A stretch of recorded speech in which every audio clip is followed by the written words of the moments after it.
Vyrábíme zakázkový nábytek, což znamená, že máme připraveno pro svý zákazníky obrovskou škálu materiálů, kování a snažíme se samozřejmě flexibilně spolupracovat se zákazníkem, aby ten výrobek co nejvíc odpovídal tomu očekávání.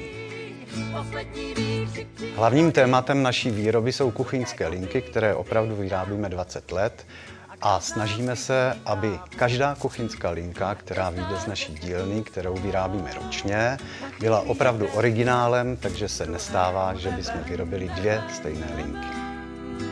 Kromě výroby kuchyňských linek se zabýváme další kompletní výrobou čehokoliv na zakázku v oblasti interiéru. To znamená vybavení penzionů, vybavení hotelů, vybavení restaurací, ložnice, bytové stěny, noční stolky a tak dále. Všechno. Naši výrobu můžete najít v obci Čebín u Brna. Úplně nejlépe bude, když nás navštívíte v kuchyňském studiu, kde si můžeme úplně všechno ukázat a říct. A všechny ostatní informace najdete na našich stránkách.